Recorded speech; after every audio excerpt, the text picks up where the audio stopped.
एक ऐसे ऋषि की जिन्होंने देव कल्याण के लिए अपनी अस्थियां यानी कि अपनी हड्डियों का दान कर दिया देवों को, और उनकी अस्थियों से बनाया हुआ अस्त्र जिससे एक दानव का वध राजा इंद्र ने कर दिया।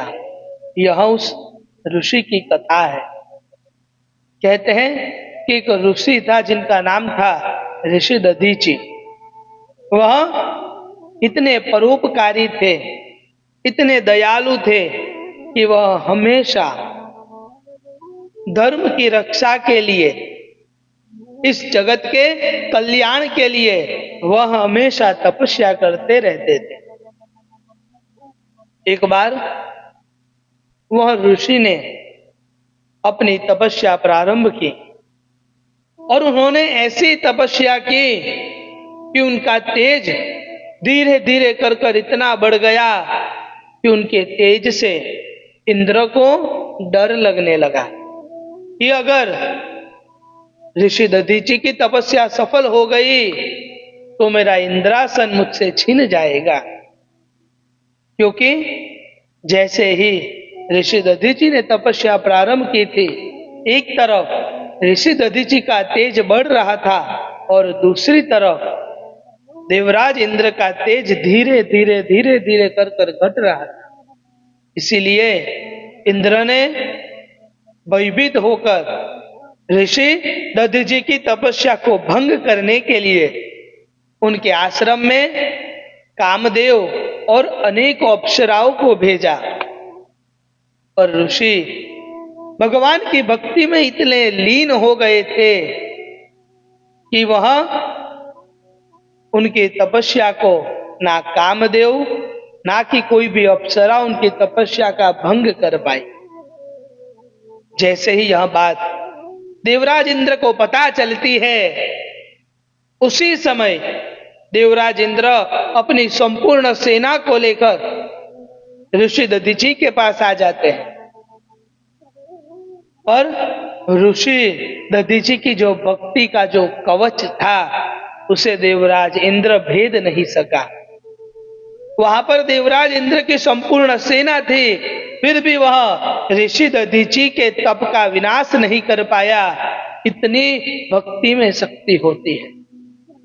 पर उसी समय एक वैत्रासुर नाम की एक राक्षस था, उसने स्वर्ग के ऊपर आक्रमण कर लिया। वह इतना शक्तिशाली था कि उसे कोई भी देव परास्त नहीं कर पाए थे। उसने स्वर्ग के ऊपर विजय प्राप्ति कर ली थी। तब उस दैत्य से हार मानकर देवराज इंद्र भगवान के पास जाता है और भगवान को कहता है कि वैत्रासुर ने स्वर्ग के ऊपर विजय प्राप्ति कर ली, आप कोई उपाय बताइए ताकि हम उस राक्षस का वध कर सके। तब भगवान कहते हैं कि इंद्र, भूलोक यानी कि धरती के ऊपर एक ऋषि है जिनका नाम है ऋषि दधीचि। अगर वह अपनी अस्थियों का दान हमें करते हैं और उससे उनकी अस्थियों से अगर हम एक अस्त्र बनाते हैं तो उसी अस्त्र से हम उस दैत्य का वध कर पाएंगे। यह बात सुनकर देवराज इंद्र को लगता है कि मेरी संपूर्ण सेना, यहां तक कि कामदेव अप्सरा भी ऋषि दधीचि के तप का भंग नहीं कर पाई, तो वहां पर हम जाकर उनकी तपस्या को बंद करवाकर उनसे बात कैसे करें। और भगवान का आदेश था। भगवान का आदेश पालन करने के लिए देवराज इंद्र वहां पर जाता है। और उस समय देवराज इंद्र अपना अहंकार का त्याग कर विनम्रता से महर्षि दधीचि को प्रार्थना करता है कि हे ऋषिवर, आप इस जगत के कल्याण के लिए, जगत के परोपकार के लिए यह तपस्या कर रहे हैं, पर अभी स्वर्ग को आपकी आवश्यकता है। यह बात सुनकर ऋषि दधीचि अपनी तपस्या में से जागकर देवराज इंद्र को पूछते हैं कि मैं आपकी क्या सहायता कर सकता हूं। उस समय देवराज इंद्र कहते हैं कि भगवान ने कहा है कि अगर हमें वृत्रासुर का वध करना है तो हमें आपकी अस्थियों से अस्त्र बनाना पड़ेगा। और उस समय देवराज इंद्र की यह बात सुनकर एक भी पल गवाए ऋषि दधीची अपनी अस्थियों का दान करने के लिए तैयार हो जाते हैं। यह देखिए कि हमारे सनातन धर्म के सभी ऋषि इस जगत के कल्याण के लिए, देव कर्म के लिए कभी भी पीछे नहीं रहे। उसी समय वह अपने शरीर का देह त्याग कर उनकी अस्थियों का देवराज इंद्र को दान कर देते हैं।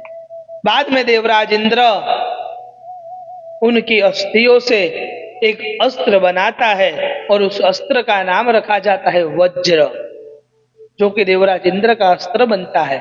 और उसी अस्त्र से देवराज इंद्र वृत्रासुर का वध कर देता है। यह कहानी हमें सिर्फ यही सिखाती है कि अगर देव कर्म के लिए अगर हमें कुछ भी करना पड़े तो हमें करना चाहिए। कि हमारे सनातन धर्म में एक श्लोक है कि अहिंसा परमो धर्म। यह सब जानते हैं कि अहिंसा ही परम धर्म है, पर यह सिर्फ आधा श्लोक है। संपूर्ण श्लोक है अहिंसा परमो धर्म, धर्म हिंसा तथैव च। कि अगर हमें हमेशा अपने जीवन में अहिंसा का ही पालन करना चाहिए, अगर पर हमारे धर्म के ऊपर अगर कोई बात आती है तो वह किया गया कर्म भी शुभ कर्म कहलाता है। इसलिए अगर हमें धर्म की रक्षा के लिए कुछ भी करना पड़े तो हमें अवश्य करना चाहिए। यही कथा हमें सिखाती है।